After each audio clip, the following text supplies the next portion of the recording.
जब ले देखे वो तोर नैना। मया मया होगे मया, मया मया होगे मया, मया मया होगे मया, मया मोला फांस डारे रे। ऐसन सुंदर मोर सजन कब सपना में नहीं बिचारे रे। मया मया होगे मया, तोर मया में डूब गेव रे। ऐसन सुंदर तोर मुस्कान देख देखत टूट गेव रे।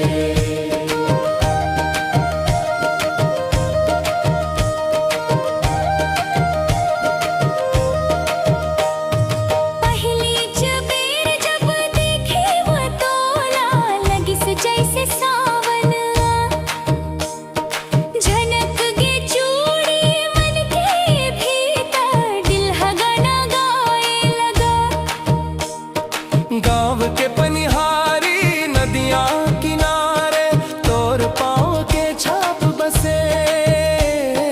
माटी महक गे हवा बोले, प्रेम कहानी कस बनी। मया मया होगे मया, मया मोला फांस डारे रे। ऐसन सुंदर मोर सजन कब सपना में नहीं बिचारे रे।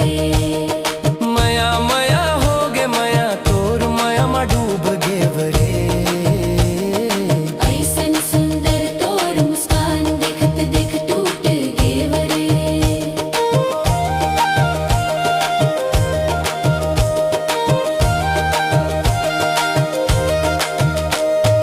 तोर बोली मन मिसरी घुले है, तोर हंसी मन चांद समाए। रात अंधेरी उजियार हो जाते, जब तोर सुरता मन आए। कागज बन गे मोरे सपना, कलम बन गे तोर नाम। हर एक लकीर में बस गे है, तोरे संग जियन के अरमान। मया मया होगे मया, मया मोला फांस डारे रे। ऐसन सुंदर मोर सजन कब सपना में नहीं बिचारे रे। मया मया होगे मया, तोर मया में डूब गेव रे। ऐसन सुंदर तोर मुस्कान देखत देख टूट गेव रे।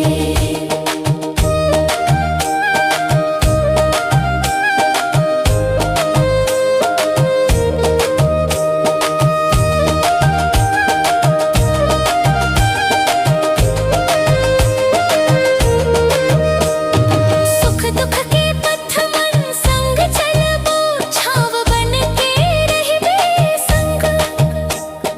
जिंदगी के हर एक मोड़ मन, तोर हाथ रहबे मोर अंग। मैके हो या ससुराल पारा, नाम तोर चले जाही।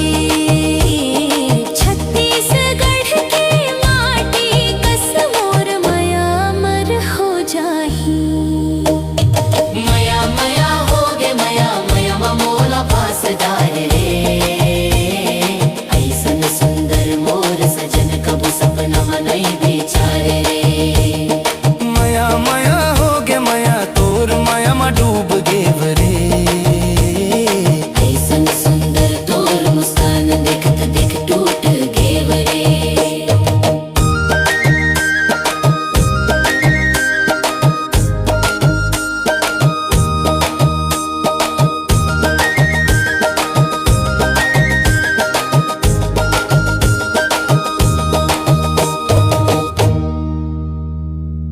चंदा सूरज गवा बनाही,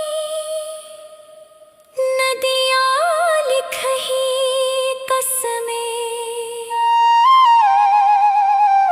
सातों जन्म तोरे संग जी हूँ, हे मया नहीं टूट ही कसमें। तोर नथिया के झनकार मंग, मोर